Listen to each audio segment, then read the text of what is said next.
Hey everybody, it's Tom at Talon Guitar Works, and I've got to laugh because everything I've touched recently has gone wrong. So I broke my laptop this morning because I was playing a game on it, and I've got that in the repair shop, and I also just ordered another MacBook from Otherworld Computing or MacSales.com online. And if you really want a Mac, but you don't want to pay full price, that's where you go. They take back in leased Macs and they refurbish them. They warranty them for like 90 days to get them back. And I've been buying my Macs there for the past, over a decade now, probably 2 decades, probably closer to 3. Now I'm dating myself. But anyway, I broke the Mac. So we're trying to figure out how we're going to get videos out.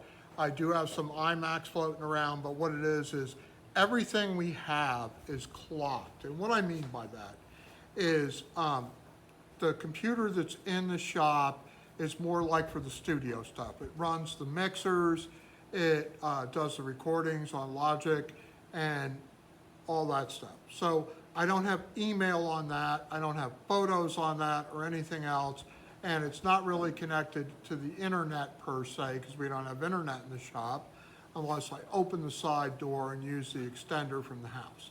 So this is turning into a tech video that everybody's snoring right now.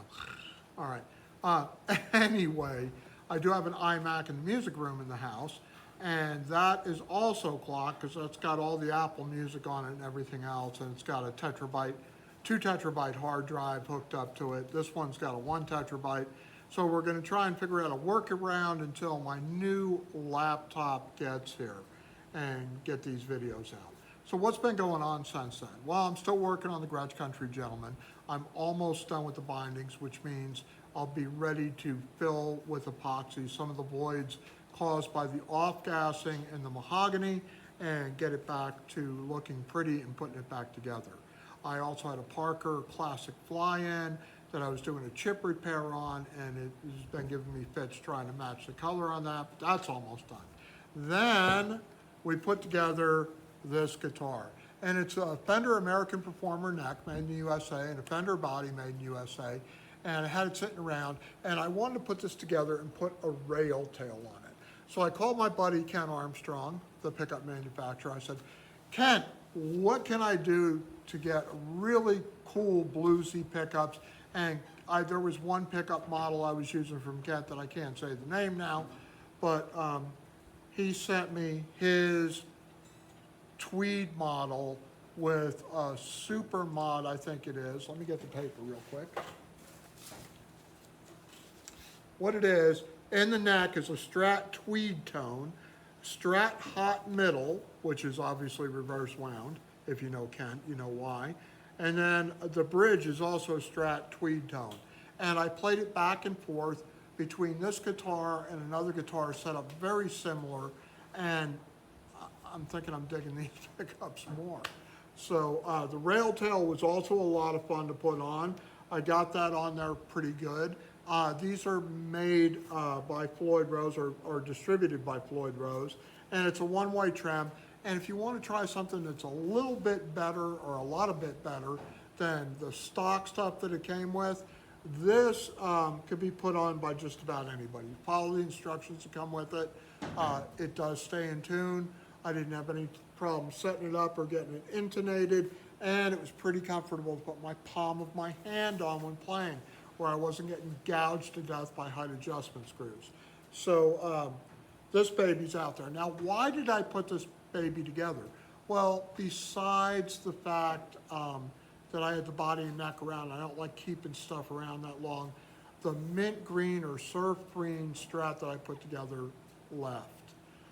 One of my buddies came in who could no longer stand it anymore and said, I must have that Strat. So it left, it's gone.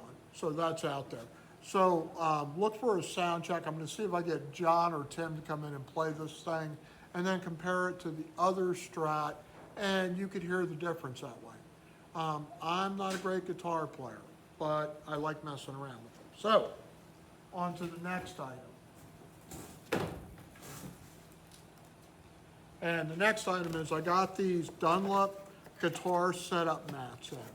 And I ordered like 6 of them. I've got like 7 or 8 benches in here. Usually what I do is I put down doormats that I find that are soft and that I could sweep off real easy. And this is the doormat that's on this bench. And every one of the benches has a doormat. This is a lot thinner than a doormat. It will roll up and go in your gig bag. It can protect your guitar. It can do a lot of other things. It's gonna be okay for a shop environment, but this would be great if you were just working on your guitar at your kitchen table at home. So look them up. They're Dunlop guitar setup mats. And like I said, it's not a bad deal. So what else has been happening? Mod Electronics sent my A1164 or Princeton Reverb cabinet to me, and they also sent the PR10 Jensen speaker, which was the original speaker that came in this cabinet. The cabinet construction is amazing. It's Baltic birch. It's got pine in parts of it. The screws were already through to house the speaker, and they all lined up great. And they had nuts and lock washers on them, so that was good. Because the grill material in the front is non-removable. So you're not gonna be able to pull off the grill, put your speaker in and load screws and stuff. So this was kind of cool that it came this way. Now, for what I paid for it, yeah, it's worth it. It's worth it to order just the whole kit together, one shipping cost, and down and dirty like that. But we're gonna see what it sounds like. I do have my buddy's original Princeton Reverb that's also point-to-point wired, and he's got a Celestian Gold in it. We're gonna do some comparisons on that coming up. So I still have to mount my reverb tank in there, and I have to mount my whole amplifier chassis in there, but not until I finish all the checks on it.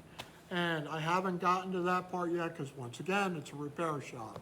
The repairs have got to go out first, and that's where I'm at with this stuff. So hopefully, if you want to see another amplifier get built in the shop and you want more detail, you want it to be the whole build, you want to watch the soldering process, whatever it is, leave comments in the comment section and I'll try to accommodate that.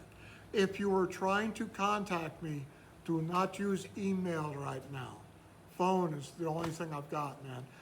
Until I get Microsoft Outlook downloaded on one of the other platforms I have here, I'm gonna be in the dark.